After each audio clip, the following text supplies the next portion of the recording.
जादुई दो घोड़े। हिम्मतपुर नाम के राज्य में सूरज सिंह नाम का एक बुद्धिमान राजा हुआ करता था। राजा के पास किसी भी चीज की कमी नहीं थी, लेकिन उसके जीवन में बस एक ही दुख था। उसका कोई भी पुत्र नहीं था। राजा की दो लड़कियां थी। सबसे बड़ी लड़की का नाम सीता और दूसरी लड़की का नाम मीनाक्षी था। दोनों लड़कियां जवान हो चुकी थी और विवाह के लिए जिद कर रही थी। पिताजी, मैं 26 साल की हो चुकी हूँ और घर की सबसे बड़ी लड़की हूँ। मेरा विवाह कर दीजिए और राज्य मेरे पति के नाम कर दीजिए। पिताजी, मैं सांवली और बुद्धिमान हूँ। मुझे मेरा पति मेरे जैसा ही चाहिए। आप चाहे तो राज्य मेरे नाम कर सकते हैं। राजा को कुछ भी समझ नहीं आ रहा था। दोनों का विवाह करने के बाद राज्य किसके पति को सौंप देना चाहिए। राजा अपनी समस्या लेकर अपने गुरु के पास गया।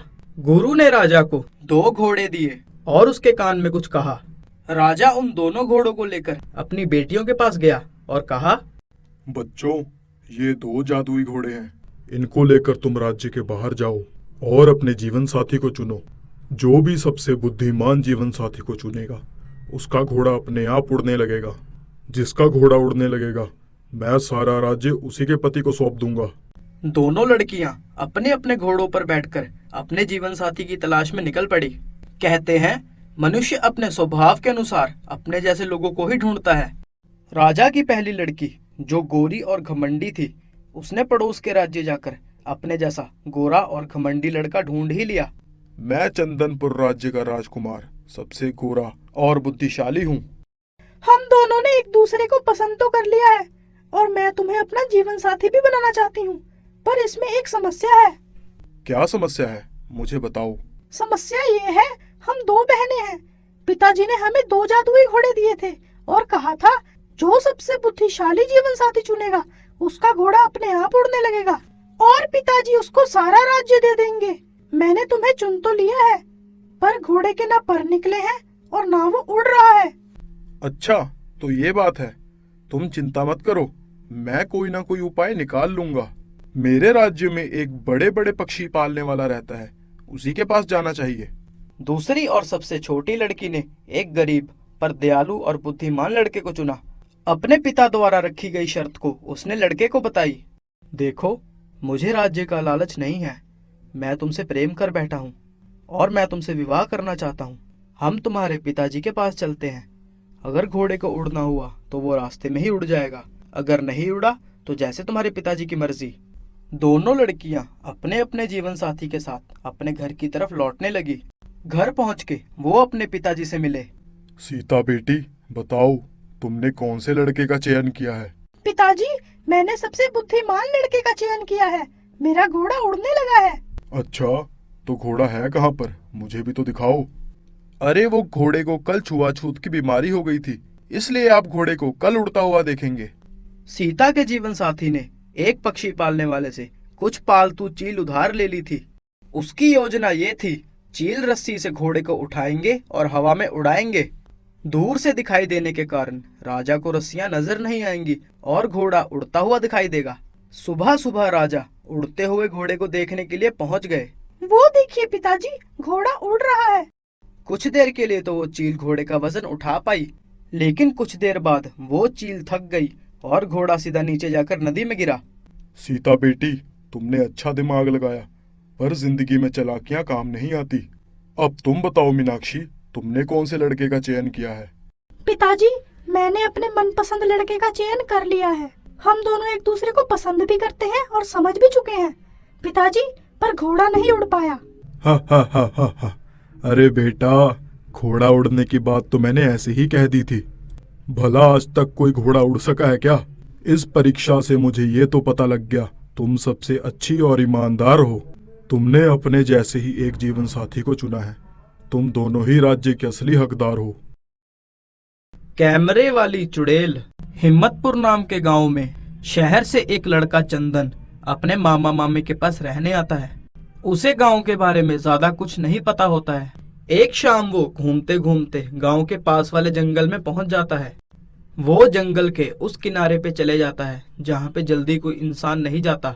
उसे एक बरगद के पेड़ के पास एक कैमरा पड़ा हुआ मिलता है। चंदन उस कैमरे को उठाता है और बोलता है, अरे, ये कैमरा, ये तो बहुत महंगा लग रहा है। ये पक्का कोई भूल गया होगा यहाँ पे। चलो, मेरी अच्छी किस्मत है, मुझे ये कैमरा मिल गया।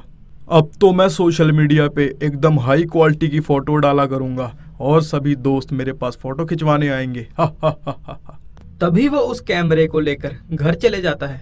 घर जाके वो उस कैमरे को चेक कर ही रहा होता है, तभी उसके मामा वहाँ पे आ जाते हैं और बोलते हैं, अरे चंदन बेटा, ये तुम्हारे हाथ में क्या है? ये तो मुझे कैमरे जैसा लग रहा है।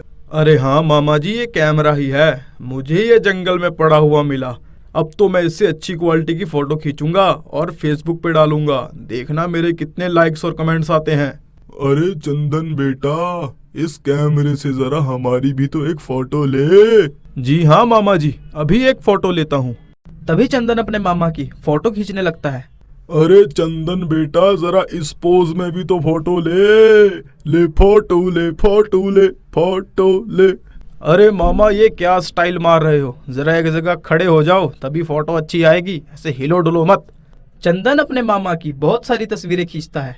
फोटो शूट खत्म होने के बाद चंदन के मामा चंदन से कहते हैं, अरे चंदन बेटा, इतनी सारी फोटो ही खींच ली, अब जरा कोई फोटो दिखा भी तो दो। ये कैमरा फोटो खींच भी रहा है या नहीं, या ये ऐसे ही पोपट बना रहा है? अरे हाँ जी मामा जी, 2 मिनट रुको, जरा मुझे देखने तो दो कैसी फोटो आई है। जैसे ही चंदन कैमरे के अंदर फोटो देखना शुरू करता है, डर के मारे चंदन की फटके हाथ में आ जाती है और वो कांपता हुआ पसीने से भीग जाता है। अरे चंदन बेटा, इतना क्यों कांप रहे हो? जैसे तुमने कोई भूतनी देख ली हो। और तुम्हें ये इतने पसीने क्यों आ रहे हैं? क्या देख लिया तुमने कैमरे के अंदर ऐसा? जरा मुझे भी तो दिखाओ। चंदन के मामा चंदन से कैमरा खींच लेते हैं और फोटो देखना शुरू करते हैं। जैसे ही वो फोटो देखते हैं, उनकी भी डर के मारे हालत टाइट हो जाती है। वो देखते हैं कि उस कैमरे के अंदर से जो भी फोटो खींची गई है, उस फोटो के अंदर उस व्यक्ति के साथ एक चुड़ैल भी खड़ी है। डर के मारे चंदन के मामा के हाथ से वो कैमरा नीचे गिरता है। जैसे ही वो कैमरा नीचे गिरता है, वो कैमरा हवा में उड़ने लगता है और पूरे कमरे की लाइट जलने बुझने लगती है। उस कैमरे में से धुआं निकलना शुरू हो जाता है और एक डरावनी सी चुड़ैल उन दोनों के सामने आके खड़ी हो जाती है, जो कि हर एक फोटो में उनके साथ खड़ी थी। वो दोनों उस कमरे से भागने की कोशिश करते हैं, पर कमरे के दरवाजे अपने आप बंद हो जाते हैं। कहाँ भाग रहे हो? जरा इधर तो आओ, मुझसे भी फोटो खिंचवाओ। पहले तो बहुत कह रहे थे, ले फोटो ले, फोटो ले, फोटो। आओ, अब मैं तुम्हारी फोटो खींचूं। अरे चंदन, ये तू कहाँ से मनहूस सा कैमरा उठा लाया? अरे तू कैमरा तो लाया, कैमरे के साथ ये चुड़ैल भी लेके आ गया। अरे बचाओ बचाओ। वो दोनों जैसे तैसे करके उस कमरे से अपनी जान बचा के दूसरे कमरे में पहुंच जाते हैं। वो चुड़ैल उनके पीछे पीछे दूसरे कमरे में भी आ जाती है और वो चंदन के मामा का गला पकड़कर उसे दूर उठा के फेंक देती है। चंदन के मामा उड़ते उड़ते घर के मंदिर से जा टकराते हैं और मंदिर के पर्दे नीचे गिर जाते हैं। जैसे ही मंदिर के पर्दे नीचे गिरते हैं, चुड़ैल के सामने भगवान की मूर्ति आ जाती है। अरे अरे अरे, हटाओ इसे, हटाओ इसे, इसे दूर करो, मेरे से दूर करो इसे। तभी भगवान की मूर्ति में से एक प्रकाश निकलता है, जो सीधा चुड़ैल के ऊपर पड़ता है। चुड़ैल देखते ही देखते धुएं में वापस बदल जाती है और कैमरे के अंदर वापस चले जाती है। तभी चंदन के मामा मंदिर में से त्रिशूल उठाते हैं और उस त्रिशूल से कैमरे को तोड़ देते हैं। कैमरे के टूटते ही कैमरे वाली चुड़ैल हमेशा के लिए खत्म हो जाती है।